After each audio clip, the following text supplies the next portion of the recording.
In the 19th century, the world of crime solving was changed forever by a single breakthrough. For decades, the undisputed king of dark deeds was arsenic. It was cheap, tasteless, and deadly. But by the mid-1800s, scientists perfected the Marsh test, a chemical method that could detect even microscopic traces of arsenic in a corpse. Suddenly, the perfect crime wasn't so perfect anymore. Killers were being caught, convicted, and sent to the gallows. But as the old poisons became trackable, a new breed of sophisticated killers emerged. They didn't use heavy metals. They turned to the local apothecary, hiding their deadly intent in plain sight inside everyday household medicines. In the late 1800s, a terrifying medical mystery began to sweep through communities. Healthy individuals were suddenly dropping dead from sudden, violent heart failure. Doctors were baffled. Autopsies showed no signs of typical poisons. No arsenic, no cyanide, no strychnine. It was as if a phantom killer was striking from within. And the weapon? A common, sweet-tasting Victorian cough syrup derived from an innocent-looking seaside plant, the poison Squill. To understand how these horrific crimes happened, we first have to understand the bizarre medical paradox of Drimia maritima, commonly known as sea squill or red squill. Squill is a flowering plant native to the Mediterranean.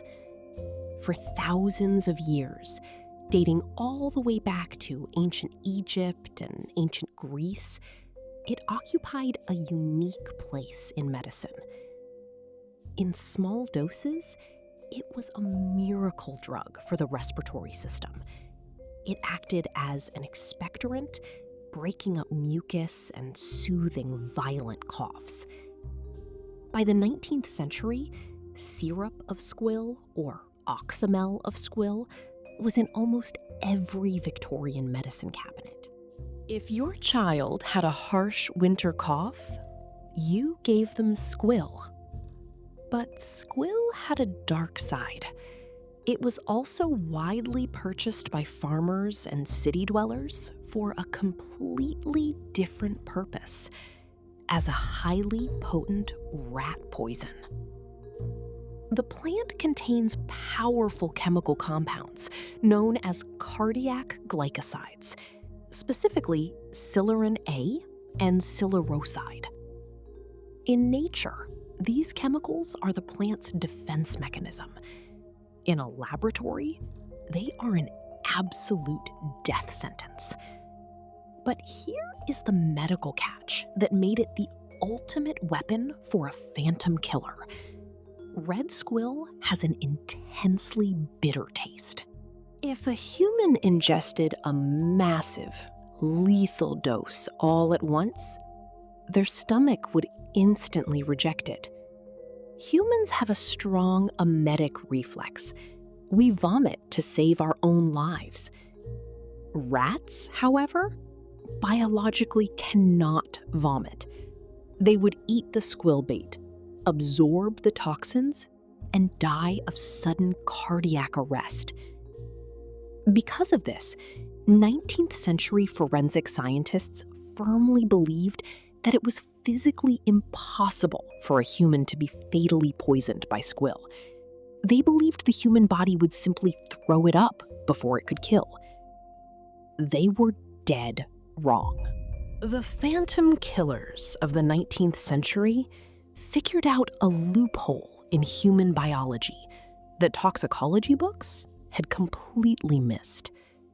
If you give someone a massive dose of Squill, they vomit and survive. But what if you don't rush it? What if you administer it in tiny, disguised microdoses over weeks or even months? This is exactly what began happening in a series of terrifying, quiet murders across Europe and North America. Because syrup of Squill was already a sweet medicine used to treat illness, a malicious caregiver, spouse, or greedy heir could easily slip extra doses into a patient's daily tea, broth, or actual medicine. Medically, what happens next is agonizing.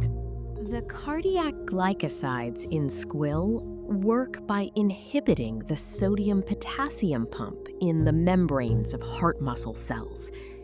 This causes an influx of calcium inside the cells.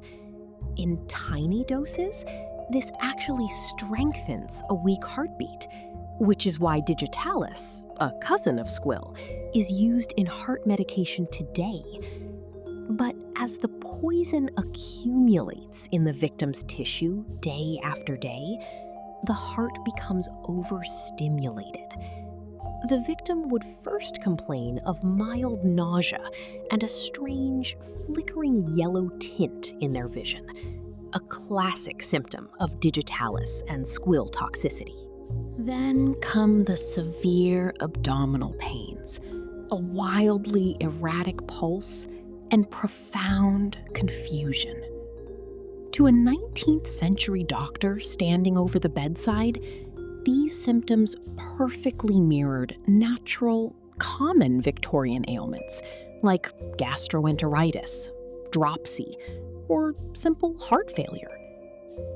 By the time the final lethal dose accumulated in the bloodstream, the heart would plunge into ventricular fibrillation, a chaotic, useless quivering.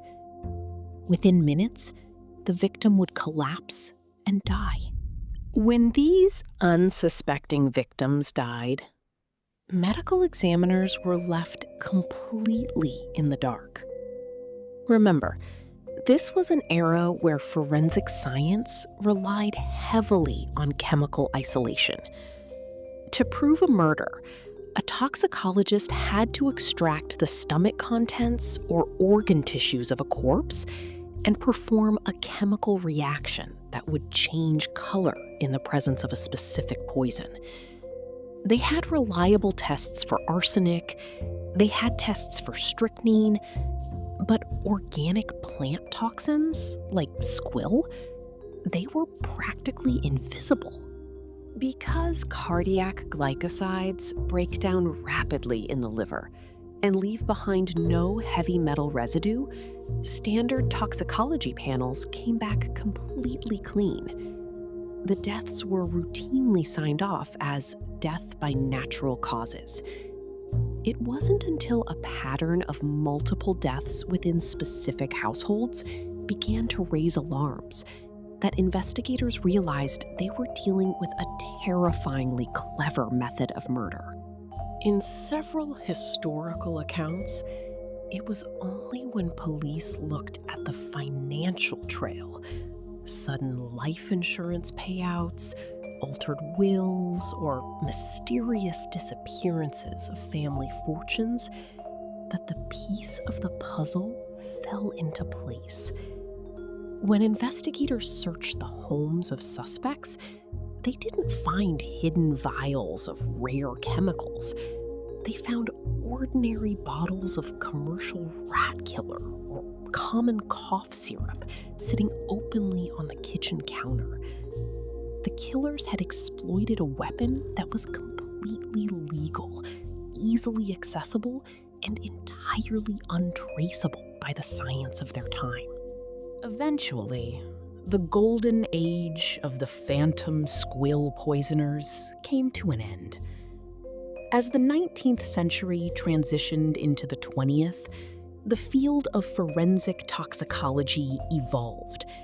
Scientists developed advanced tissue extraction methods, and later tools like chromatography and mass spectrometry. Today, medical examiners can detect the exact chemical signature of Squill and other cardiac glycosides down to the nanogram, even years after a victim has been buried. The loophole was closed.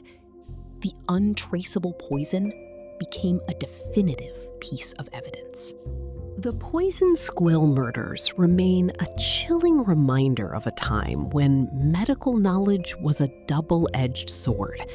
It shows how easily the line between a life-saving cure and a perfect murder weapon could be blurred, and how, for a brief period in history, a phantom killer managed to hide an executioner's dose inside a teaspoon of sweet remedy. If you enjoyed unraveling this medical mystery, make sure to hit that like button, subscribe for more dark history, and let us know in the comments, what historical case should we look into next? Thanks for watching, and stay safe out there.